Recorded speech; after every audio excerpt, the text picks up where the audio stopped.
వికారాబాద్ జిల్లాలో ఇవాళ తెలంగాణ సీఎం రేవంత్ రెడ్డి పర్యటించనున్నారు. అనంతగిరి హరిత రిసార్ట్స్ లో ఏఐసీసీ శిక్షణ తరగతులను ఆయన ప్రారంభించనున్నారు. శిక్షణ తరగతుల నేపథ్యంలో పార్టీ శ్రేణులకు దిశానిర్దేశం చేయనున్నారు.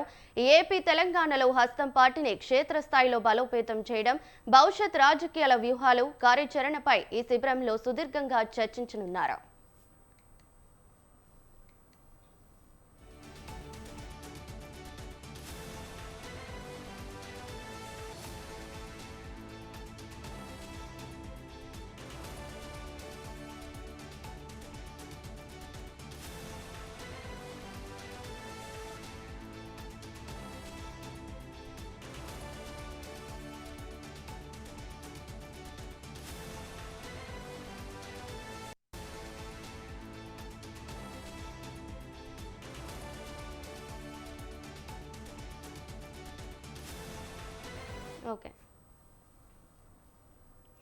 కార్యక్రమానికి ఏఐసీసీ రాష్ట్ర వ్యవహారాల incharge Meenakshi Natarajan, TPCC chief Mahesh Kumar Goud, మంత్రులతో పాటు 2 తెలుగు రాష్ట్రాల కాంగ్రెస్ నేతలు హాజరు కానున్నారు. అలాగే సీఎం టూర్ ఏర్పాట్లతో హెలిప్యాడ్ స్థలాన్ని జిల్లా కలెక్టర్ ప్రతీక్ జైన్, ఎస్పీ స్నేహ మెహ్రా అధికారులతో కలిసి పరిశీలించారు.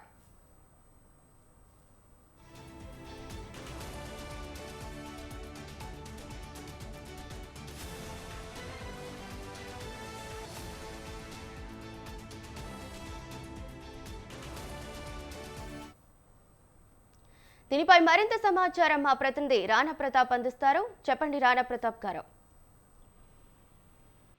ఢిల్లీ టూర్ ముగిసిన తర్వాత ఆయన దాదాపు 3-4 రోజుల నుంచి కూడా చాలా బిజీగానే గడిపారు. ఎందుకంటే ఏఐ సమ్మిట్ లో పాల్గొనడం కానీ, తర్వాత ముంబై వెళ్ళి అక్కడ ముంబై వెదర్ సంబంధించిన అక్కడ సమ్మిట్ లో పాల్గొనడం కానీ, తర్వాత ఢిల్లీలోనే కాంగ్రెస్ పార్టీ సంబంధించిన నేతలతో సీనియర్ సంబంధించిన వాళ్ళందరితో రాహుల్ గాంధీ, మల్లికార్జున ఖర్గే వీళ్ళందరినీ కలిసిన తర్వాత నిన్న రాత్రి ఆయన హైదరాబాద్ కి చేరుకున్న తర్వాత రాష్ట్రంలో ఉన్నటువంటి సంబంధించిన అక్కడ ఏదైతే అధినాయకత్వం దిశానిర్దేశం చేసినటువంటి ఆదేశాల మేరకు మొత్తం శిక్షణా తరగతులను ప్రారంభించాలి. పైగా కాంగ్రెస్ పార్టీకి సంబంధించిన అంశంలో బలంగా కూడా కనపడాలి. దాని తగ్గట్టుగా వ్యూహాలు, రచనలు అన్ని కూడా ఈ శిక్షణా తరగతుల్లోనే డిసిసి అధ్యక్షుడికి దిశానిర్దేశం చేయబోతున్నారు ముఖ్యమంత్రి రేవంత్ రెడ్డి. సో ఇవాళ 10 గంటలకి ప్రాంతంలో ఇది ప్రారంభం అవుతుంది. అనంతగిరి హిల్స్ సంబంధించిన రిసార్ట్ లో ఈ ప్రత్యేక శిబిరం అనేది స్టార్ట్ కాబోతుంది. సో ఇప్పటికే ఈ తెలంగాణకు సంబంధించిన వారు కానీ, అలాగే ఏపీకి సంబంధించిన వారు కానీ, కాంగ్రెస్ పార్టీకి సంబంధించి చాలా కీలక నేతలందరూ కూడా దీంట్లో పాల్గొనడంతో పాటు మెయిన్ డిసిసి అధ్యక్షులు, మంత్రులు వీళ్ళందరూ కూడా ఇవాళ పాల్గొనబోతున్నారు. సో ఎందుకంటే రాబోయే రోజుల్లో కాంగ్రెస్ పార్టీకి సంబంధించిన అంశంలో బలోపేతం మీద ఎక్కువగా వారు దృష్టి పెట్టేట్టుగా తెలుస్తుంది. ఎందుకంటే ప్రస్తుతం కొన్ని ప్రభుత్వం ఉన్నప్పటికీ కానీ కొన్ని జిల్లాల్లో కాంగ్రెస్ పార్టీ అంతర్గత కుమ్ములాటల వల్ల కానీ, లేకపోతే రెబల్స్ బెడద వల్ల కానీ ఇక కొన్ని చోట్ల బలం ఉన్నప్పటికీ వీళ్ళ యొక్క యుగో ఫీలింగ్స్ వల్ల బలహీన పడుతుంది అనేది భావన కాంగ్రెస్ పార్టీ సంబంధించినటువంటి ఇన్ఛార్జ్ అయినటువంటి మీనాక్షి నటరాజన్ కి ఆమెకు ఒక నివేదిక ఇచ్చిన నేపథ్యంలో నాయకులందరినీ కూడా సమన్వయం చేయాలనే ఉద్దేశంతో అది రాస్తుంది. దాని దగ్గరగానే పిసిసి ప్రెసిడెంట్ మహేష్ కుమార్ గౌడ్ కానీ, అలాగే ముఖ్యమంత్రి రేవంత్ రెడ్డి కానీ వీళ్ళిద్దరు కలుపుకొని వీళ్ళందరికీ కూడా దిశానిర్దేశం చేస్తే పార్టీ 2023కు ముందు ఎలక్షన్లకు ముందు ఏ రకంగా అయితే ఏకతాటిపైకి వచ్చి బీఆర్ఎస్ ని ఓడగట్టడానికి ప్రయత్నం చేశారో, ఈ రెండో దఫా కూడా అధికారంలోకి రావడానికి మనం చేయాల్సినటువంటి పనులు ఏంటి, దాంతోపాటు పార్టీ బలోపేతం ఏ విధంగా చేయాలి, నామినేటెడ్ పోస్టులకు సంబంధించిన అంశం కానీ,